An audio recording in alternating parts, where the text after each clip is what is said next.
So the NWO Wolfpack, the red and black version of the NWO, the more hip and contemporary group that was created due to infighting within the NWO. Either you loved the Wolfpack or you just didn't care. Looking back now, it's kind of weird that we accepted these middle-aged dudes trying to act like gangster rappers, wearing baggy clothes and entering the ring to hip-hop music. But it was a different time, a different place, and hey, it's wrestling, anything can work. So how did the Wolfpack come to be? Scott Hall was the man who referred to himself, Six, and Kevin Nash as the Wolfpack during 1997. The best way to compare this would probably be how the Elite were members within the Bullet Club faction at one point. In 1997 there was no official red and black Wolfpack, but Nash, Hall and Six still refer to themselves as such. Check out the episode of Nitro on the 28th of April 1997 to see the first time Scott Hall called the trio the Wolfpack. Towards the end of 1997, the huge Sting and Hollywood Hogan build would be seeing its payoff when the pair met in the ring at Starrcade 1997. Sting left Starrcade 97 as the WCW champion, but had to vacate the title due to the controversy surrounding the win. Hulk Hogan would get another shot at the Stinger, and this is when the problems began happening within the NWO. Before moving forward, you have to remember throughout this video that the NWO was a huge faction. It was actually way too big. What started off as Nash, Hall and Hogan grew into a huge gang in a matter of months. Of course, with this many NWO members, some would get irritated, both on screen and off screen, that they weren't getting their proper time to shine. One of those members was Macho Man Randy Savage. At Super Brawl 8, Hulk Hogan lost to Sting in a match for the vacated WCW World Heavyweight Championship and was attacked by Macho Man Randy Savage late in the match. After Super Brawl, Savage then made his intentions clear and declared that he no longer needed the NWO's help to win matches. He also said that Hulk Hogan had dropped the ball in reclaiming the WCW title, and he was going to go after Sting to try and bring the championship back to the New World Order. Meanwhile, Sean Waltman, who had been out injured since October of 1997, was released from his contract and sent to rehab. Shortly thereafter, his clique buddy Scott Hall was removed from television. This all led to a confrontation between Kevin Nash, Eric Bischoff and Hogan on the March 26th episode of Thunder, when Hulk Hogan famously said that Six couldn't cut the mustard. Six then returned to the WWF 4 days later as X-Pac and returned the favour, saying that if Hall and Nash were able to do so, they would be joining Waltman in the WWF and in DX. Eric Bischoff replied to X-Pac on Nitro, simply saying, "Bite me." With all this going on, Kevin Nash also noticed that Hulk Hogan was all about himself and not about the greater good of the NWO. On top of this, he was not happy with how his friend Six was treated by Eric Bischoff. With this in mind, Nash and Hogan were still NWO teammates, and they had a big match coming up where they would need to put their differences aside. They were successful in doing so at Spring Stampede, where Hogan and Nash defeated Roddy Piper and the Giant, but after the match, Hogan orchestrated a beatdown on his tag partner. Later in the night, Kevin helped Macho Man Randy Savage defeat Sting, earning Savage the win, which in turn made Randy Savage the new WCW champion. Hogan came out following the match, not pleased at all, while arguing that Savage had his title. Hogan and the Disciple then attacked Nash and Savage to close out the show. Hogan regained the WCW title the next night on Nitro in typical WCW fashion. The match between Savage and Hogan was booked with a no run-in stipulation, but of course, there were a lot of run-ins. In the end, Bret the Hitman Hart helped Hulk Hogan capture the WCW title. During all of this feuding between Hogan, Savage and Nash, the other NWO members would soon have a decision to make. Do they side with Hulk Hogan, or do they side with Nash and Savage? Kevin Nash has since said that the NWO was split because he and Hogan had legitimate heat with each other backstage, and the pair didn't want to work with each other anymore, mainly due to creative differences. Eric Bischoff, however, has said that the NWO needed to split due to having too many members. WCW Thunder was originally planned to be a straight WCW show, and Monday Nitro was going to be an NWO exclusive show. However, plans changed after the abysmal NWO Nitro episode that did air in place of a traditional WCW Nitro show was a complete failure. On top of this, the NWO-themed sold-out pay-per-view also didn't draw the kind of numbers Bischoff had hoped.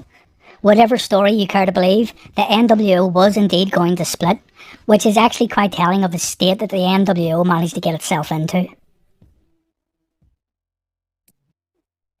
On the May 4th episode of Nitro, Nash, Savage and Conan appeared wearing black shirts with a red NWO logo. They called themselves the NWO Wolfpack, and soon they were joined by Kurt Hennig, Rick Rude, Dusty Rhodes and Miss Elizabeth.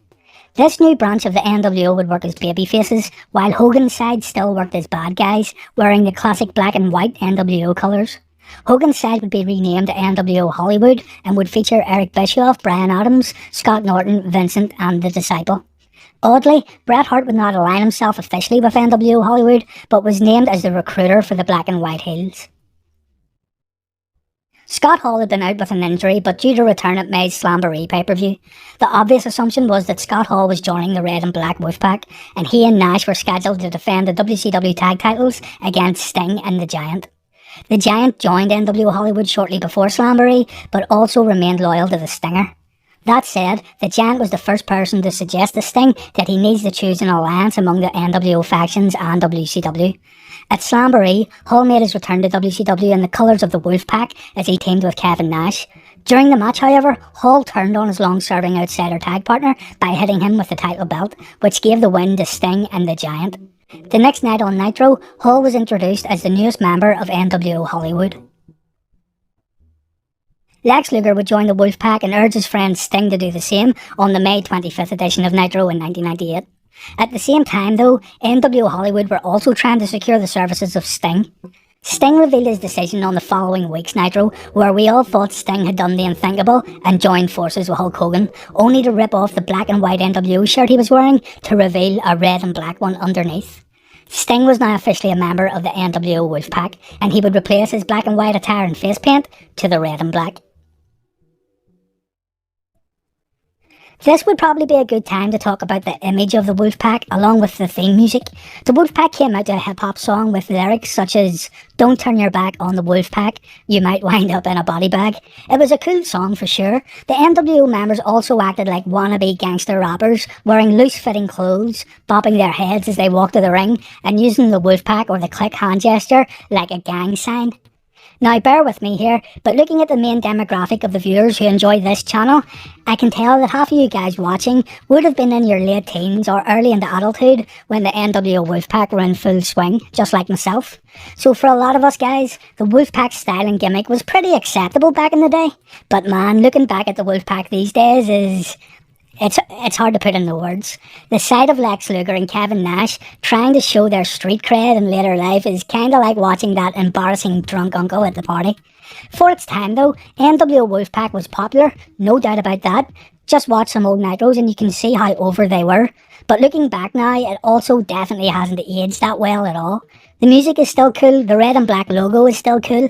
But honestly, go back and watch some Wolfpack promos these days. Still destroys a Baron Corbin promo though, but anyway, let's move on. Kurt Hennig and Rick Rude would soon defect the NWO Hollywood, leaving the Wolfpack a few members down at the Great American Bash. On the same night, Sting won the WCW tag titles and chose Nash as his tag partner. The two would go on to defend the titles. Over on the NWO Hollywood side, Hogan would drop the WCW title to rising star Goldberg on a historic edition of Monday Nitro. The Hulkster would then involve himself in celebrity matches, including the likes of Dennis Rodman, Karl Malone and Jay Leno. Nash continued to feud with his old buddy Scott Hall. Hall and the Giant got a tag title shot at Sting and Nash on the July 20th episode of Nitro, which Hall and the Giant won after interference from NWO Black and White recruiter Bret Hart. The Nash vs Hall feud came to an end at Halloween Havoc when Nash walked out of the ring and Hall got a count-out win. Nash stated that he didn't want to fight his old friend and he wanted the pair to become buddies again. This was on the same night that Hogan faced the Warrior in one of the most brutally bad matches to ever grace a wrestling ring. Many people forget though that Bret Hart also defeated NWO Wolfpack member Sting on this same night. Nash would go on to win the 60-man World War III match to secure himself a title shot against Goldberg. Meanwhile, at the World War III pay-per-view, Scott Hall would get kicked out of NWO Hollywood. Hulk Hogan soon announced his retirement from pro wrestling and Scott Steiner became the leader of the black and white NWO. At Starrcade, Kevin Nash ended Goldberg's undefeated streak and won the WCW Championship when his old friend Scott Hall tased Goldberg, which Nash apparently didn't notice. So there is a lot more to say here about Kevin Nash ending Goldberg's streak and booking himself into this position, but we won't talk about that for now. On the first Nitro of 1999, Goldberg had been scheduled to get his rematch against Kevin Nash for the WCW Championship. He ended up getting arrested, and instead, Kevin Nash challenged the returning Hulk Hogan while putting the title on the line. What would happen next is well known, the infamous finger poke of doom, where Kevin Nash lay down for Hogan to get the win and the title. Not only did this turn people away from WCW TV shows, but it also pretty much put an end to anything unique about NWO Wolfpack. It was now the same old NWO once again, no matter what way WCW or Eric Bischoff tried to spin it. Sure, the new NWO Elite would continue to wear the red and black, but it was just the same tired old stuff that we already saw. Sting and Randy Savage were gone from WCW during this time, and they would never return under the NWO banner again. Hogan, Hall, Kevin Nash, Scott Steiner, Lex Luger, Conan, Buff Bagwell, Eric Bischoff, and Miss Elizabeth were part of the new NWO Elite, while undercard wrestlers Vincent, Brian Adams, Kurt Hennig, The Giant, and Horace Hogan, along with eventual leader Stevie Ray, would be renamed as the NWO B Team. Very telling that Hogan and Nash didn't really care much to be associated with these undercard guys anymore. The NWO Elite would get ravaged with injuries, and while minor new members were added such as Disco Inferno and David Flair, the whole NWO angle was now pretty much dead in the water as WCW kept trying to throw stuff at the wall just to see what would stick. By the summer of '99, the NWO had done everything but totally collapse, but a return occurred at the very end of the year when NWO 2000 became a thing. It was short-lived, but it was still a thing.